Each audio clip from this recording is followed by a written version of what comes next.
नमस्कार किसान भाइयों, जो कि चने में उन्नत खाद प्रबंधक लगता है उसके बारे में जानकारी देंगे।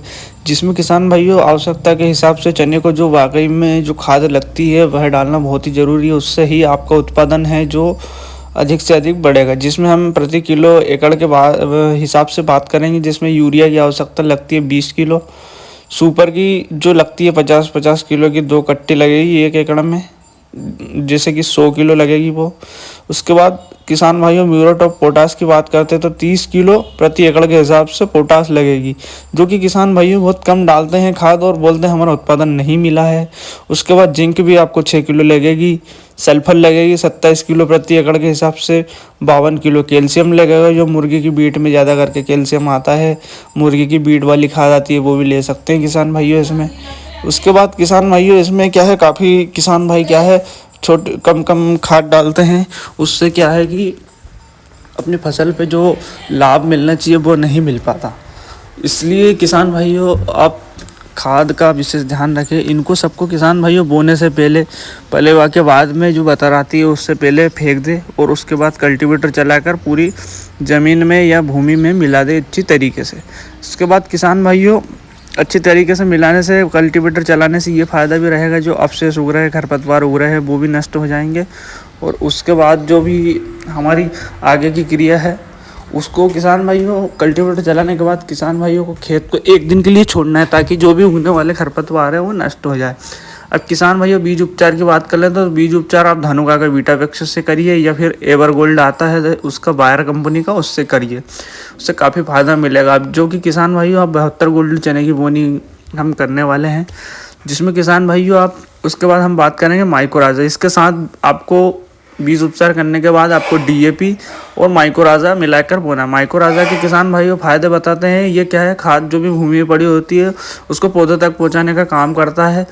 और यह किसान भाइयों एक प्रकार का कवक है, जो लाभकारी कवक है, जो कि हमारी जो खरपतवार जो उग रही है अवशेष उनको खा लेता है, ताकि हमारे पौधे जलते नहीं हैं इससे। अब किसान भाइयों बोना किस प्रकार है उसकी बात कर लेते हैं। आप इसमें माइक्रोराजा और डीएपी और चने ये मिलाकर वो 50 किलो एकड़ के हिसाब से आपको डीएपी डालना है।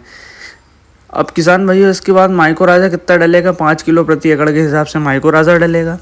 अब किसान भाइयों बोने की विधि की बात कर ले तो हम बो रहे इसको 1 फीट, लाइन से लाइन की दूरी 1 फीट पर बो रहे हैं, पौधे से पौधे की दूरी बो रहे हैं 10 सेंटीमीटर पर। और किसान भाइयों आपको गहराई की बात करते हैं तो गहराई किसान भाइयों आपके खेत के हिसाब से आप देखिए कि आपके खेत की नमी किस लेवल पर है। नमी जिस लेवल पर होगी उतनी ही गहराई लगाए, ताकि 4-5 दिन पौधे को 6 दिन पर्याप्त नमी मिल सके, ताकि वो नमी के अंदर पड़ा रहे। तो जो नमी के संपर्क में रहेगा वह बीज आसानी से ऊपर निकलेगा।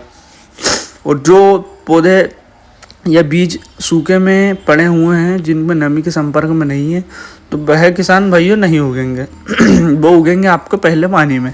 अब किसान भाइयों बात कर लेते हैं बोने के बारे में। तो पीछे पाटा लगाकर बोना है आपको।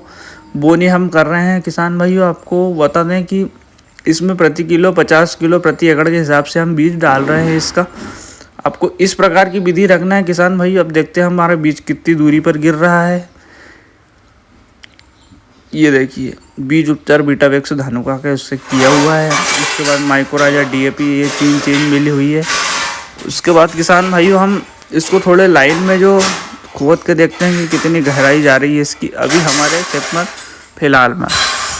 फ़िलहाल में इसमें इसकी गहराई जा रही है करीबन आप मान के चलिए 4 इंच के करीबन इसकी गहराई जा रही है, जो कि पौधा नमी के संपर्क में ही है। नमी के संपर्क में पौधा होना बहुत ज़रूरी है। आपकी गहराई क्या रखना क्या नहीं रखना ये मायने नहीं रखता है। आपका पौधा 5 से 6 दिन नमी में, पर्याप्त नमी में रहना चाहिए। इसका विशेष ध्यान रखें किसान भाइयों। और जो भी जैसे कि किसान भाइयों सोयाबीन के अवशेष उग रहे हैं, जैसे कि ये देखिए ये भी सारे सूख कर ख़त्म हो जाएंगे। अब इसके आगे की बात करते हैं किसान भाइयों।